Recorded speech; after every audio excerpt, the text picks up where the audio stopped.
met Gordon my first year in academy, is well-liked, very well-liked. He held class offices. I think his charisma just went, it overflowed. Toward the end of the first year, of my first year there, we started dating. And we continued to date, and we went on to Walla Walla College. Well, we got married in June of 1967. We were working on our school and work, and in September of 1967, Gordon got a letter that he was drafted.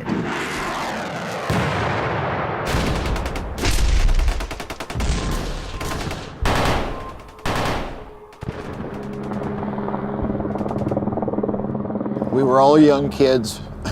We had no idea what the future was. Getting drafted, going into an unknown environment, and then being deployed, going to war, not knowing how long you're going to be gone. Is it going to be a month? Is it going to be a year?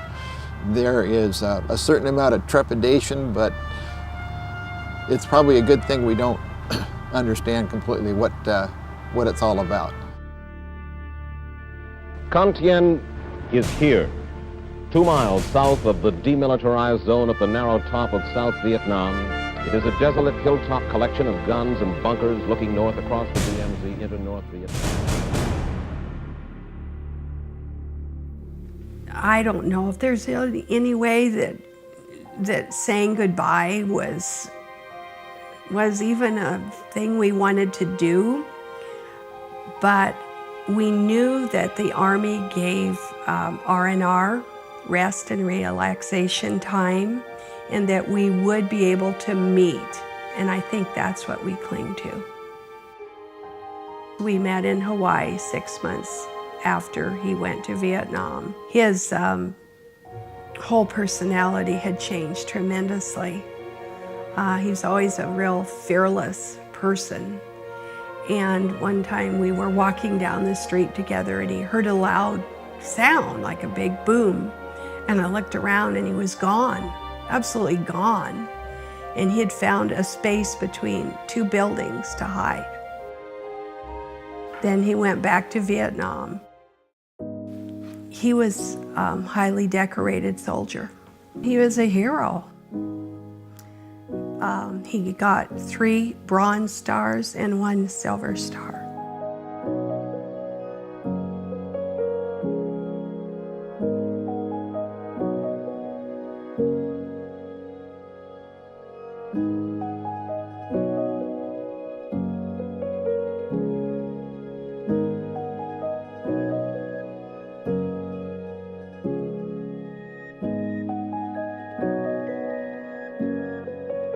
He had one story where one of his best friends that died, and he carried him on his back for about 5 days after the platoon was taken.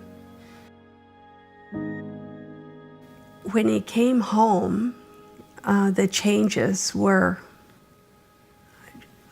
startling. Not only physically did he look different, but that fun vivaciousness had really left, and he was just a lot more serious. He had nightmares that were just terrible for years. He was honorably discharged in September of 1969. And then life started to change for us. We both went back to our university studies. And Gordon was a hard worker. He had to work a full-time job and continue to go to school. And we began our family life and had 3 children. Oh, in his kind of mid-30s, he just got so depressed. And I would ask him, "Are you all right? What's going on? Why are you depressed?" And I never did get an answer. The Vietnam War, getting deployed, going into harm's way, changed people in ways that are unimaginable, and everybody was a little bit different. It seemed like some people came back. They were different people. They were somehow able to carry on with life. Other people to this day, years later, 45 years later, still carry those wounds of a war, and they're on medication, trying to just eke out an existence. It was the night of August 1st, 1985, and I got a phone call. And it was a doctor on the phone, and he said, "Mrs. Livingston," said, "your husband's been shot and found in the river, and I think that he may die."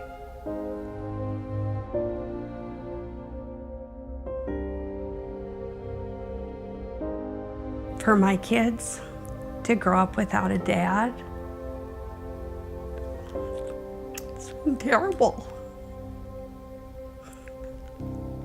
They really loved their dad. But the impact was he was never there for any graduations, any weddings, the birth of our grandchildren.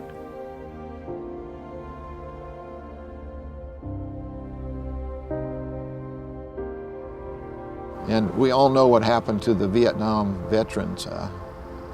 Anybody in the military during that time, they were called baby killers, they were spit on, they were yelled at, they were not appreciated. And I'll tell you that even my own personal experience from deployment, it changes your life in many ways. We were exactly like the students today, but we had the draft and the war hanging over our heads. We had many students at Upper Columbia Academy. Some of them were our classmates, mostly during the decade of the 60s, late 50s to early 70s. We wanted to somehow thank these people for their service. They're patriotic, they served, they did their duty, and we wanted to somehow thank them, maybe something they had never gotten before.